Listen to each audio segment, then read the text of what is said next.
CPI da pandemia vai ouvir, então, o ex-diretor de logística do Ministério da Saúde, Roberto Ferreira Dias, como a gente vem falando.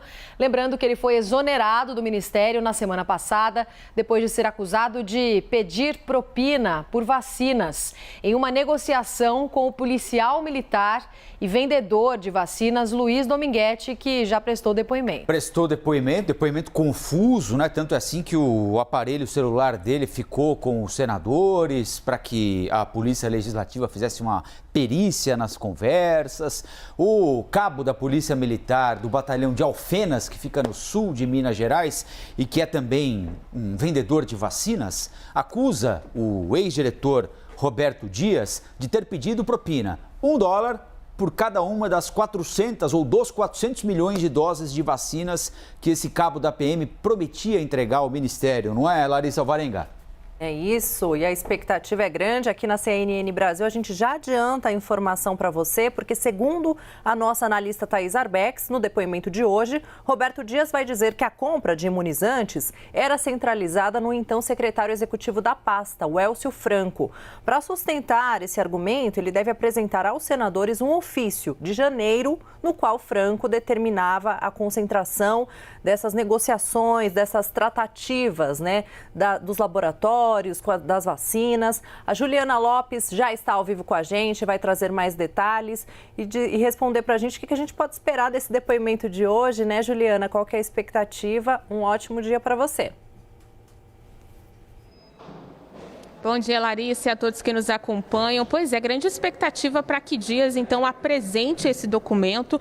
É uma apuração da nossa analista de política, Thaís Arbex, um documento baixado no dia 29 de janeiro, que diz exatamente o seguinte, que todas as negociações e toda essa condução das tratativas estavam ocorrendo no âmbito exclusivo da Secretaria Executiva do Ministério da Saúde, ou seja, à época, na figura do coronel Elcio Franco, que hoje está no Palácio do Planalto. A ideia, então, é que Dias jogue essa responsabilidade para Elcio Franco, mas há outros pontos a serem observados no depoimento de hoje. Há uma grande expectativa também para que ele dê detalhes, e ele será questionado sobre isso, sobre o suposto encontro que teve com Luiz Paulo Dominguete num restaurante aqui de Brasília, num shopping aqui da capital, e onde o pedido de propina de fato teria acontecido. Roberto Dias nega, mas será bastante questionado sobre todos os detalhes desse encontro. A gente lembra ainda que o nome de Roberto Dias está numa outra linha de investigação, das denúncias dos irmãos Miranda sobre a compra e a negociação das vacinas do laboratório indiano da Covaxin.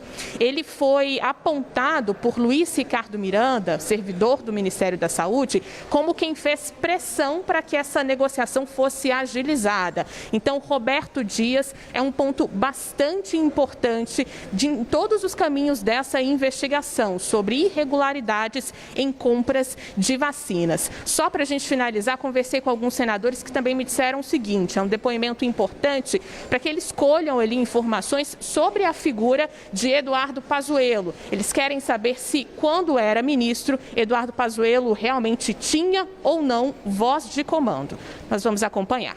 É com vocês. Valeu, Juliana. Juliana, já no Senado, daqui a pouquinho começa o depoimento importante de Roberto Dias. Nós vamos convocar os nossos analistas, Basília Rodrigues e Gustavo Uribe, para nos ajudarem a projetar o que vem por aí hoje. Uribe, o fato de o Roberto Dias ter sido demitido do cargo que ocupava assim que surgiu a denúncia, né? A reportagem da Folha de São Paulo foi publicada na versão eletrônica do jornal e quase que imediatamente o governo optou pela exoneração, né? Houve esse fato, depois o depoimento do Dominguete, ali com algumas contradições, mas ele acabou confirmando a versão dele de que houve pedido de propina, $1 por dose para que o negócio avançasse. Depois a gente descobriu que esse Dominguete tinha acesso a diversas portas abertas no Ministério da Saúde, né? Ele conseguia abrir portas de maneira muito mais fácil do que representantes de farmacêuticas tradicionais e que poderiam ter oferecido vacinas ao Brasil também. De que forma chega o Roberto Dias? Qual é a situação dele para o depoimento de logo mais, hein, Uribe?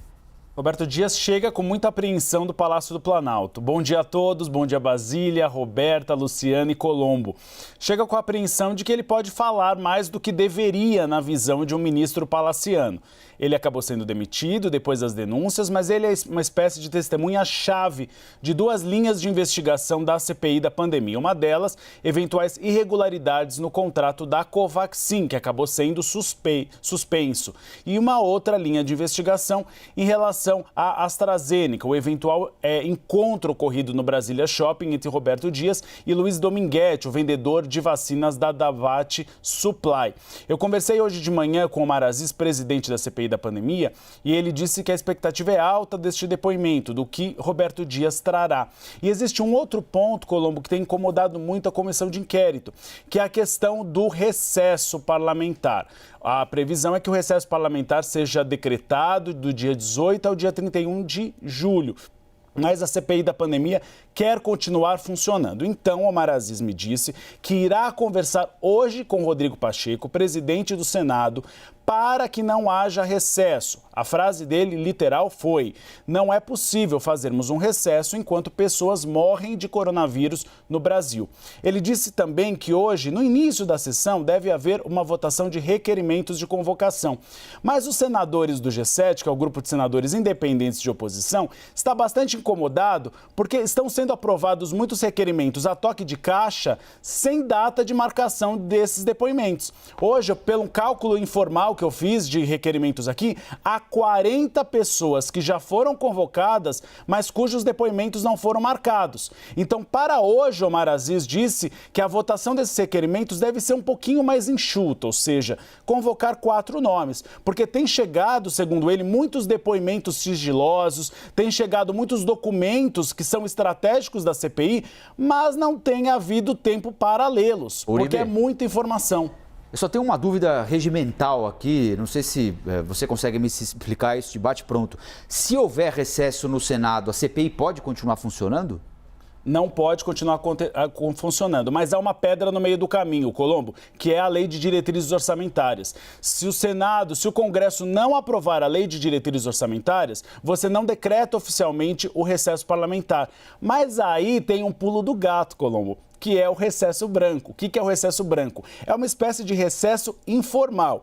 A LDO não foi votada, então alguns senadores e deputados, eles viajam para suas bases eleitorais.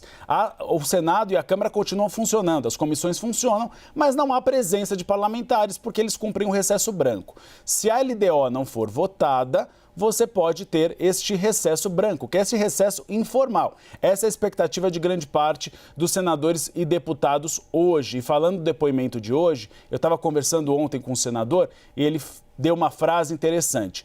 Todos os caminhos estão levando a Élcio Franco. Élcio Franco, que era o braço direito de Eduardo Pazuello no Ministério da Saúde e que hoje é assessor na Casa Civil da Presidência da República. Ele deve ser convocado novamente, essa perspectiva dos dois grupos, tanto de governistas como também de oposicionistas independentes. Porque Élcio Franco hoje, segundo o relator da CPI da pandemia, Renan Calheiros, ele passou de testemunha para investigado, mas ainda consideram que o depoimento dele é muito importante para essas duas linhas de investigação, tanto da AstraZeneca como em relação à Covaxin.